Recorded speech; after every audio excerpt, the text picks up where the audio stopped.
नमस्कार। India debate में आप सबका स्वागत है। मैं हूं आशुतोष।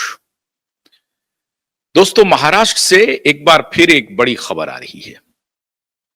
पिछले दिनों हमने आपको एक तस्वीर दिखाई थी कि किस प्रकार से पिता पुत्र मिल रहे हैं देवा भाऊ से, और उसके बाद पुत्र भी मिल रहे हैं, किस सिलसिले में मिल रहे हैं, क्यों उनकी हॉबनॉबिंग बढ़ रही है, एसआईटी का क्या खेल चल रहा है, एसआईटी कैसे एक्टिव हो गई है।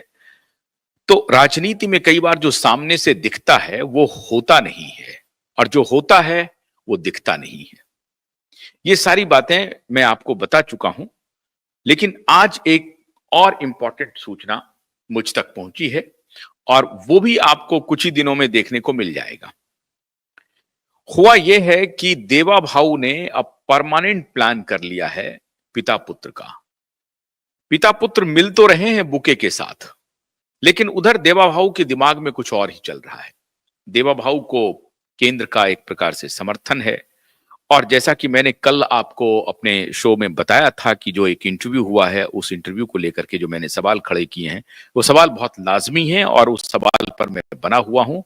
ये और बात है कि कल से लेके आज तक में मुझे बहुत सारे फोन्स आए, और उनका कहना है कि नहीं, आप प्रधानमंत्री पर भरोसा रखिए, प्रधानमंत्री कुछ ना कुछ करेंगे, निश्चित रूप से करेंगे। और जो बात आप देवा भाऊ के सिलसिले में कह रहे हैं, आपको यही बात इनके बारे में भी कहनी पड़ेगी, क्योंकि देवा भाऊ को अगर सिग्नल मिल रहा है तो कई बार राजनीतिज्ञों की एक मजबूरी होती है कि सामने से वो दिखाते नहीं है कि वो आपके खिलाफ क्या करने वाले हैं, या उनको ये पता नहीं होता है, बाएं हाथ को पता नहीं होता है कि दाएं हाथ क्या कर रहा है, और दाएं हाथ को पता नहीं होता है बाएं हाथ को कि क्यों दायां हाथ क्या कर रहा है, बाएं हाथ को भी पता नहीं होता है।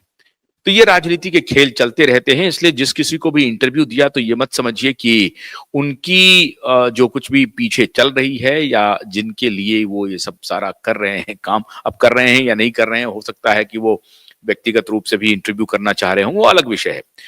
लेकिन उसका इन्फ्रेंस तो यही लोग ड्रॉ करेंगे, क्योंकि जो घटनाक्रम हो रहा है पिछले 4-5 वर्षों से, उससे ऐसा प्रतीत होता है।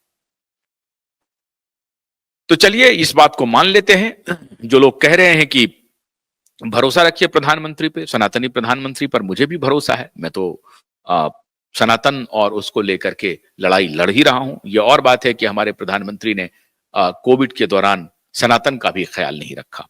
अब हालांकि वो बहुत भरोसा कर रहे हैं, और अभी तो कुंभ मेला शुरू हो रहा है। आपको याद होगा कि इसी कुंभ मेला और इन सारे मुद्दों को लेकर के कितनी बड़ी बड़ा हाहाकार मचा था कोविड के दौरान।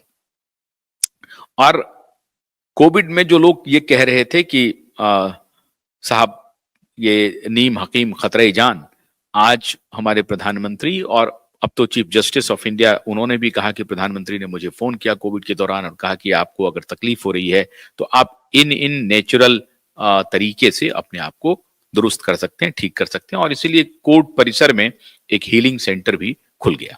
खैर, ये तो मैं इसलिए आपको थोड़ी भूमिका बताया कि जो बात हम कहते जा रहे हैं वो सारी की सारी बातें सच होती जा रही हैं, और प्रधानमंत्री मान भी रहे हैं। राजनीतिक पार्टी के जो अगर सुचिता की राजनीति करने वाले लोग हैं वो मान भी रहे हैं। तो मेरा उम्मीद है कि चाहे वो कितने भी इंटरव्यू कर लें, चाहे वो कितने भी तिकड़म लगा लें, कितने भी फोटो सेशन कर लें, उनका कुछ होने वाला नहीं है, और जरूर न्याय मिलेगा और गुनहगार को सजा भी मिलेगा। अब देखते हैं कब मिलेगा।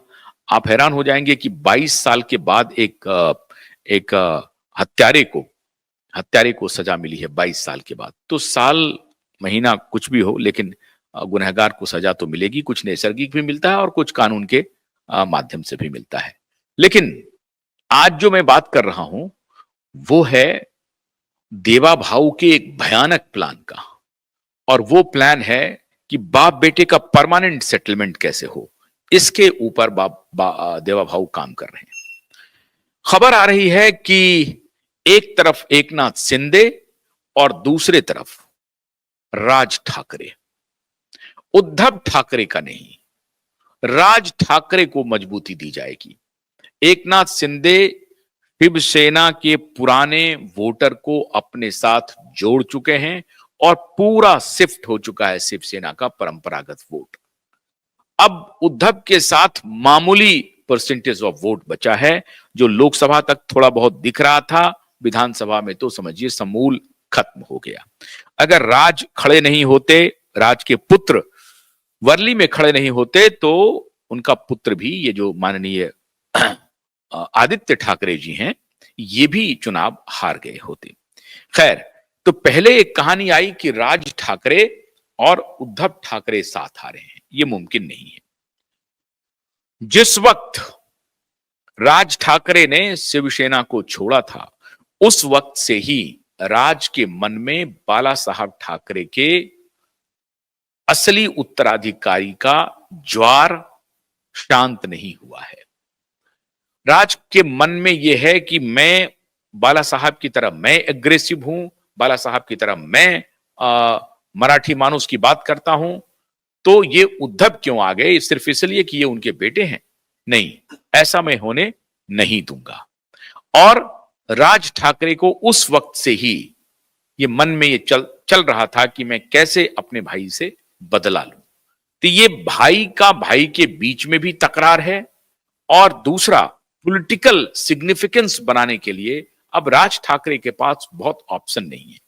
आप याद कीजिए 2019 में जब उद्धव ने भारतीय जनता पार्टी को धोखा दिया और महाविकास अघाड़ी के साथ मिलकर के, कांग्रेस और शरद पवार के साथ मिलकर के सरकार बनाई, उसके पहले तक चूंकि उद्धव ठाकरे बीजेपी के साथ थे, तो राज ठाकरे पानी पी पी करके नरेंद्र मोदी और बीजेपी को बुरा भला कह रहे थे।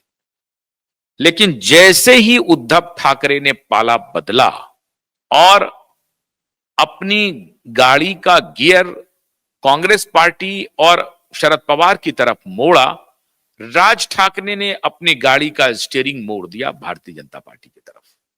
अब ये अद्भुत है, तुम इधर तो मैं उधर, और अगर तुम इधर तो मैं उधर, ये दोनों काम राज ठाकरे ने शुरू कर दिया। और 2019 के बाद राज ठाकरे आहिस्ता आहिस्ता आहिस्ता आहिस्ता भारतीय जनता पार्टी के करीब आने लगी। लोकसभा चुनाव के पहले तो आप देखे होंगे कि किस प्रकार से अमित शाह से मुलाकात करते हैं राज ठाकरे, उसके बाद एकनाथ शिंदे से मुलाकात करते हैं, और मुलाकातों का दौर चलता है, सिलसिला चलता है, और एक प्रकार से राज ठाकरे की करीबी भारतीय जनता पार्टी की तरफ दिखाई पड़ने लगती है। अब वो करीबी आहिस्ता आहिस्ता विधानसभा चुनाव के बाद और करीब हो गई है। वो करीबी जो है बिल्कुल अब जीरो लेवल पर पहुंच गई है, एकदम दोनों ऐसा लगता है कि दो बदन एक जान हो गए हैं। भारतीय जनता पार्टी और राज ठाकरे अब करीब आ रहे हैं, और ये फाइनल सेटलमेंट का इरादा है भारतीय जनता पार्टी का उद्धव ठाकरे को लेकर के और उनके पुत्र को लेकर के। ठाकरे सरनेम है, बाला साहब ठाकरे के भतीजे हैं, और बाला साहब ठाकरे की तर्ज पर ही अग्रेसिव हैं, मी मराठी का नारा देते हैं, मराठी मानुस का नारा देते हैं, और अगर उसको थोड़ी और ताकत दे दी जाए तो उद्धव ठाकरे गौण हो जाएंगे। अब उद्धव ठाकरे की स्वास्थ्य की स्थिति अभी क्या थी मुझे नहीं मालूम, अभी क्या है, लेकिन उद्धव ठाकरे एक गौण केस है राजनीतिक रूप से। और ये सब कुछ जो हुआ है, मैं तो कहते रहता हूं हमेशा, दिशा की वजह से हुआ है, सुशांत की वजह से हुआ है।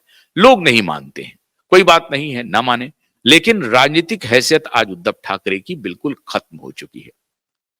देवा भाऊ ने ऐसा प्लान तैयार किया है कि ठाकरे अगर सरनेम है और ठाकरे अगर उसी एग्रेशन के साथ एक बार फिर से मैदान में कूदता है, अपने संगठन को मजबूत करता है, तो शिवसेना उद्धव ठाकरे के साथ जो वर्कर हैं उनको दो दो ऑप्शन देना चाहते हैं देवा भाऊ। एक ऑप्शन दे रहे हैं वो शिवसेना एकनाथ का, और दूसरा ऑप्शन दे रहे हैं मनसे का राज ठाकरे का। और उनके वर्कर को, उनके समर्थकों को भारतीय जनता पार्टी कह रही है कि अगर आप मेरे साथ आने में आपको कहीं दुविधा हो रही है, दिक्कत हो रही है, तो या तो आप एकनाथ शिंदे का रास्ता पकड़ लीजिए या मनसे का रास्ता पकड़ लीजिए।